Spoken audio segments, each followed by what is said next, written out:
آپ ٹوٹلی ڈس ایگری بھی کر سکتے ہیں، لیکن مجھے تو حق بتانا ہے، شرمانا نہیں ہے.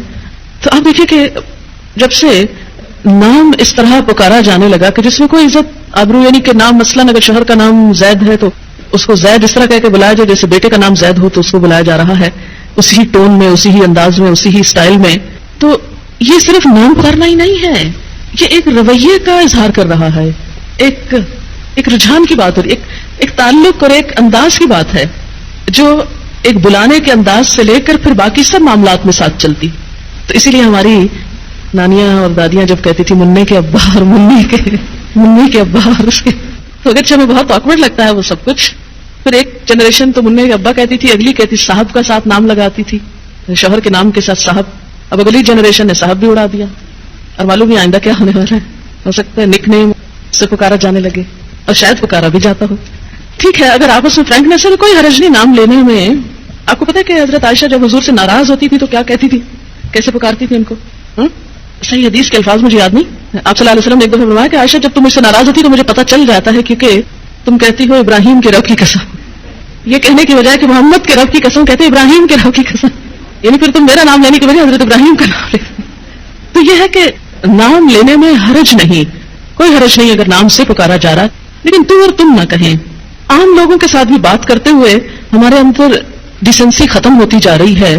اب دیکھیے کہ اگر آپ اپنی کسی دوست کو بھی تو کہیں تو کہتے ہیں بہت فرینکنیس کی علامت ہے، لیکن مجھے تو کبھی ایسی فرینکنیس اچھی نہیں لگی کہ جس میں انسان بدتمیزی پہ اتر آئے اور تو اور تم کہنے لگے.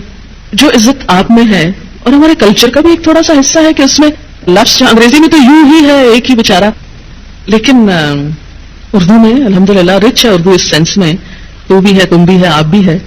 تو ایک اچھے لفظ کا انتخاب کر لے، اور جب اللہ نے ایک درجہ زیادہ دے دیا تو عزت کا لفظ بولنے میں نقصان کچھ بھی نہیں ہوگا. جواب میں آپ بھی عزت پائیں گے، کیونکہ جب آپ کسی کو تم کہہ کے بلائیں گے تو پھر دوسرے کو بھی تم کا موقع دے رہے ہیں. پنجابی میں بھی ہے ایک لفظ، ایک تو ہے اور ایک تسی ہے.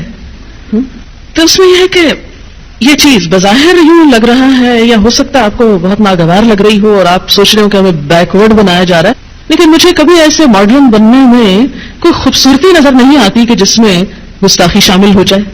گستاخ ہونا ہی کیا ماڈرن ہونا ہے؟ کیا بدتمیزی کرنا ہی کانفیڈنس کا نام ہے؟ آپ کو پتا ہے کہ قرآن میں کیا آتا ہے؟ وَيْلٌ لِكُلِّ هُمَزَةٍ لُمَزَةٍ، ہلاکت ہے، تباہی ہے، بربادی ہے ہر اس شخص کے لیے جو منہ در منہ تانے دیتا ہے اور پیٹھ پیچھے عیب جوئی کرتا ہے. اللہ نے اس کے لیے ہلاکت بتائی، اور ہم منہ در منہ لوگوں کو تانا دینے میں کوئی جھجک محسوس نہیں کرتے، بلکہ ہمارے بچے بدتمیزی کرے تو ہم کہتے کتنے کانفیڈنٹ ہو گئے ہیں. بڑوں کو ایسے جواب دیتے ہیں، ٹکا کے چپ کرا دیتے ہیں، اور اس کو ہم بچوں کو انکریج کرتے ہیں، ایک بدتمیزی کے بعد ایک پر اور کرو، شے دیتے ہیں. کیا انٹیلیجنس صرف بدتمیزی کے اندر ہے، گستاخی کے اندر ہے؟ نہیں. آپ صلی اللہ علیہ وسلم تو اس لیے آئے کہ اچھے اخلاق کی تکمیل ہو جائے، خوبصورت اخلاق.